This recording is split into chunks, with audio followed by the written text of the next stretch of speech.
Okay, I think I'm live now. Hi guys, how are you? I'm saying hello to everyone who is watching now and in the future. It's so great to have you joining me. Hi Darlene, hey! Okay, can you guys type me something in the comments? I want to see if I can see Courtney, I can see comments. So, for anybody watching this on YouTube or SoundCloud, these videos are originally done on Facebook Live. And Facebook Live can be so funny sometimes. Sometimes I cannot see comments and sometimes I can. I always get very excited when I can see comments. Loretta, how are you? You guys, okay, I have a question for you. Tell me your favorite hot drink. Type it in the comments for me. What is your favorite hot drink in the winter? What is that special drink that you treat yourself with once in a while, or maybe you give yourself a treat every day? Hey, Dad. So my favorite hot drink of choice right now is a chai tea latte. So delicious. It's my favorite. Marble mocha. Ooh, that sounds delicious, Courtney. I'm actually you guys are my experiment. I want to try new drinks because isn't that what life is all about? The adventure of trying new things. And so I'm using your ideas. I'm going to the city on Thursday, and I'm going to try a new drink.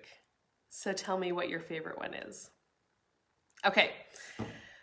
Lil, hello, how are you?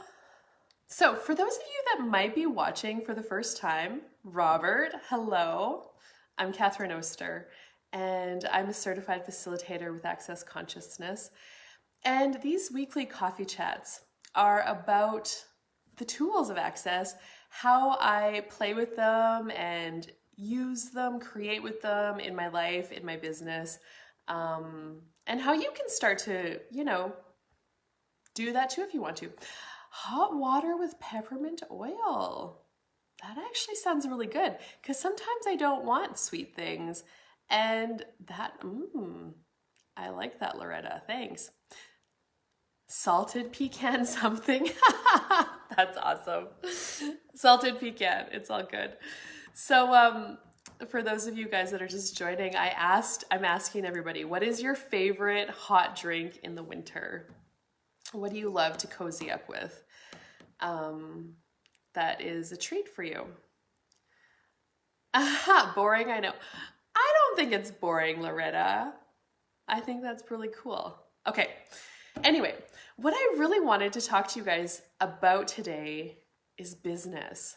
So somebody sent in a question, a gal that I know, and she was asking, how do you take the leap and become an entrepreneur and not quit the workforce, but become your own boss and start your own business? And so that's what I want to talk to you guys about today. So for me, I actually stepped out and quit working in a regular job back in 2014. So actually 2013. So that's 7 years now already, almost going on 8 years. And it was a hard choice, but not really. It was hard in the sense of I didn't really know how it was going to be, but it was easier in the sense that I just knew that what I was asking for in my life and what worked for me was not working for somebody else anymore. So just a little bit of my background. I actually got a degree at the U of S, University of Saskatchewan, in animal science. I graduated from the U of S in 2001. And then I started working, I graduated from high school in 2001. Oh my God. Graduated from the U of S in 2005. And then I took a year after I graduated university and I really love horses, actually. Horses were always my passion, are still. And my big dream was to actually be a horse trainer and get paid create a career out of training horses and teaching riding lessons. So after I graduated university, I took 1 whole year, and while I was in university, I took riding lessons and kind of went, to hang out at this barn called Willow Ridge Stables in Saskatoon. And so after I graduated, the lady there who owned it was looking for a barn manager. And so I thought, you know what, I'm going to give this a go for a year. I'm going to be the barn manager. And it was actually also my job to hire staff to work with me in the winter. So it gave me a taste of business and management kind of, and working with horses. And so while I was there, I actually became a certified riding instructor. Like, I got my coaching certification. So that was really cool. And then I moved home. So the city's about 3.5 hours away from home. Moved back home after that year was done, and I honestly had no idea what I was going to do. Like, I knew that I was going to be around home because that's where my boyfriend was at the time. We've actually been together since the year 2000. And the relationship lasted while I was in university. We stayed together, and we still are. So I knew I wanted to be around home because he was here and he was farming. And so what came up was an agronomy position at one of the local farm retail places. So I was an agronomist from 2006 until 2013. So for 7 years. I did take a year off maternity leave in there with my son.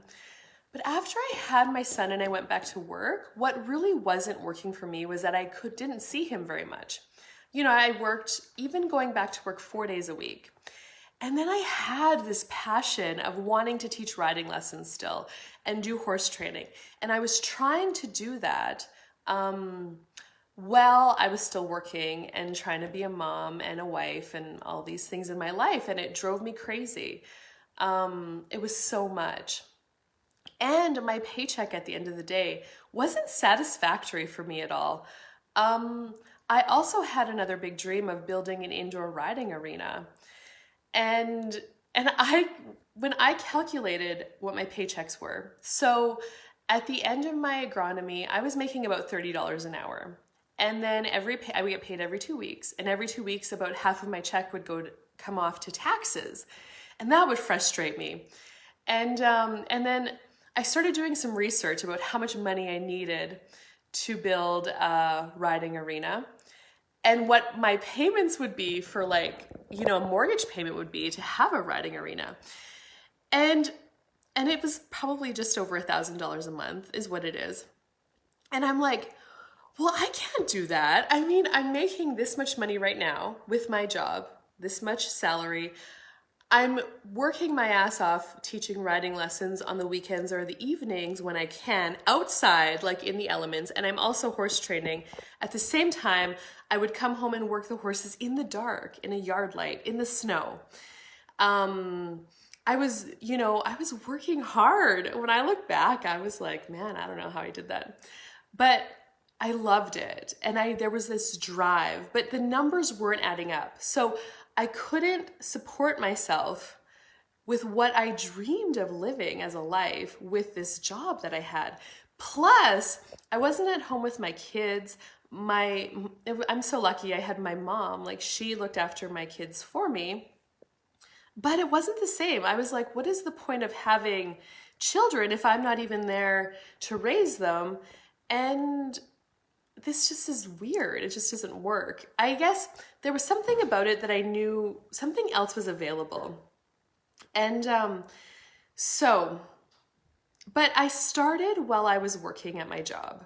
I guess that's where I want to start to tell you is so if you have a 9-to-5 job right now, let's just say a 9-to-5 job, and it's not working for you anymore and you want to start something different, I highly suggest starting something while you have that income supporting you.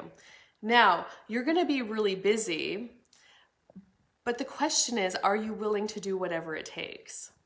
Are you willing to put in the blood, sweat, and tears in the beginning of building your business so that it can support you?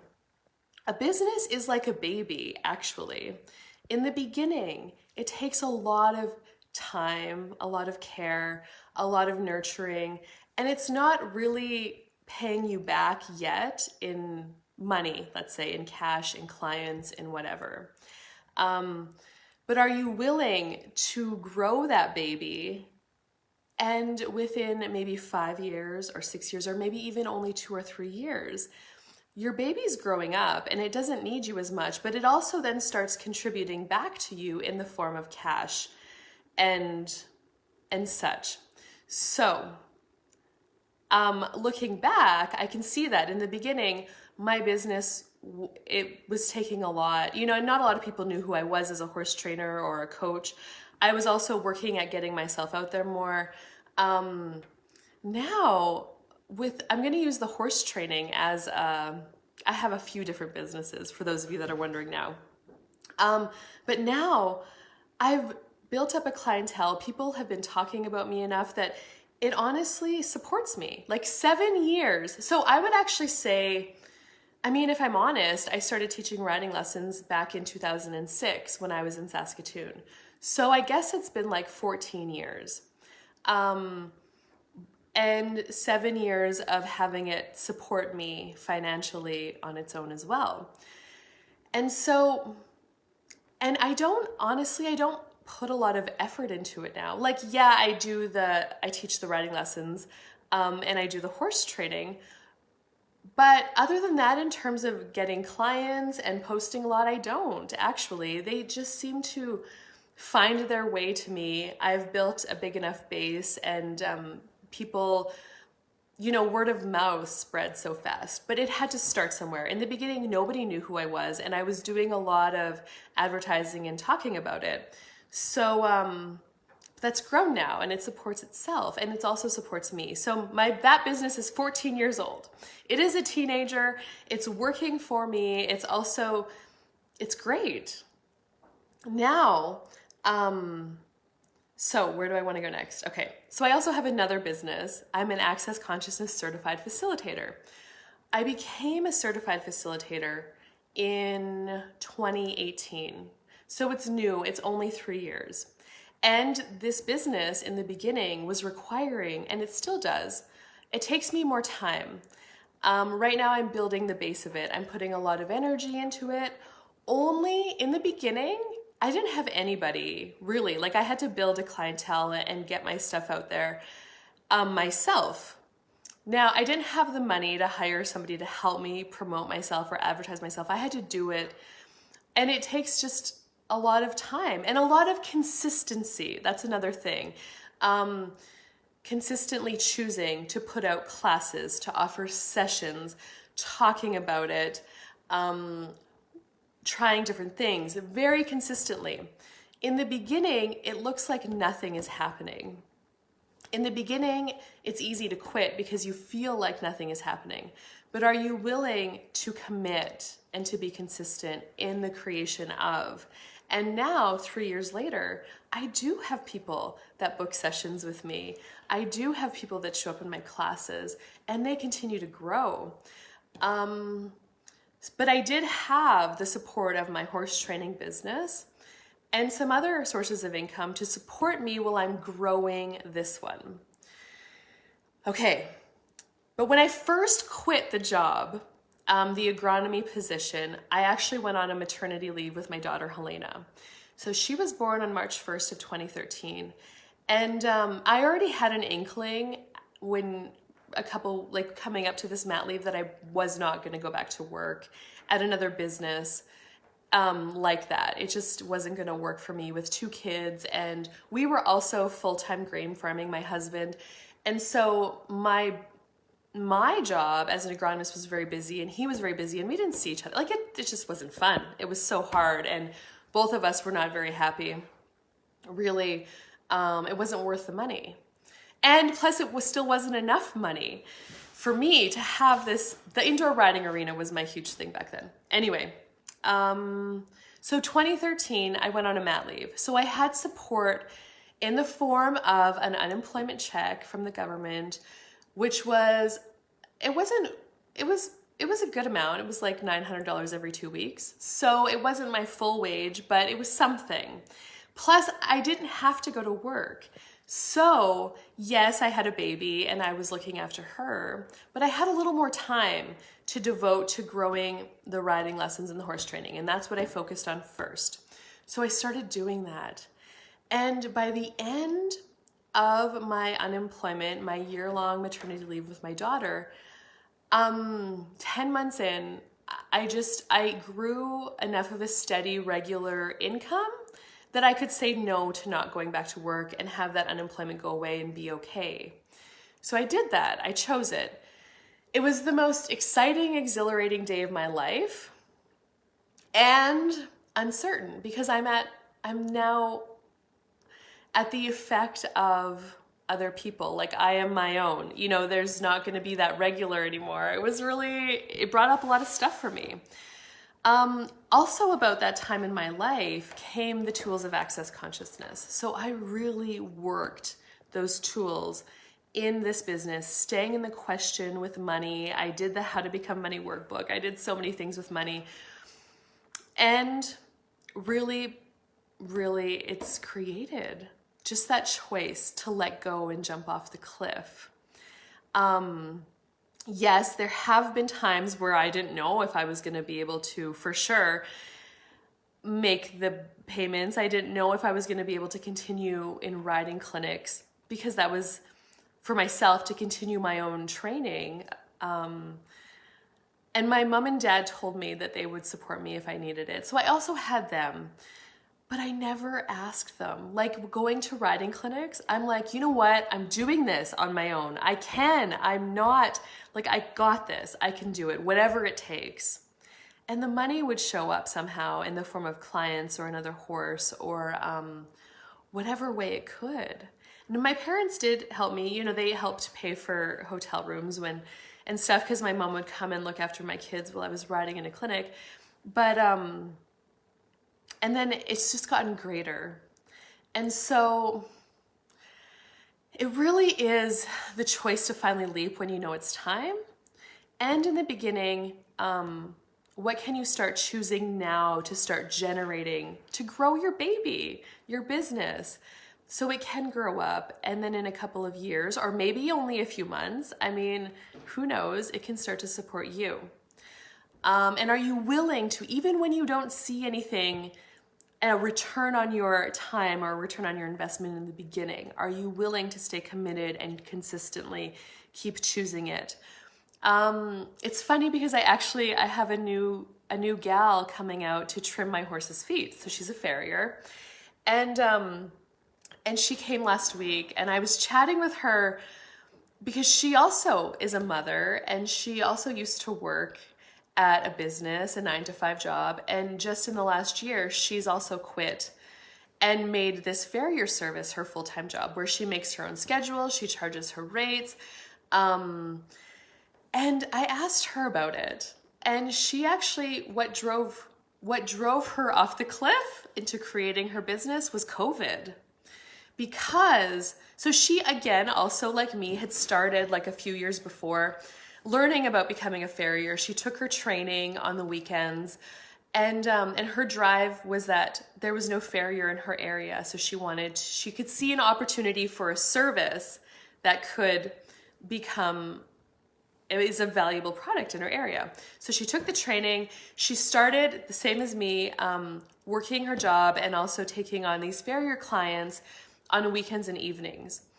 And so she had started this business already, like I want to say a couple of years before COVID hit again.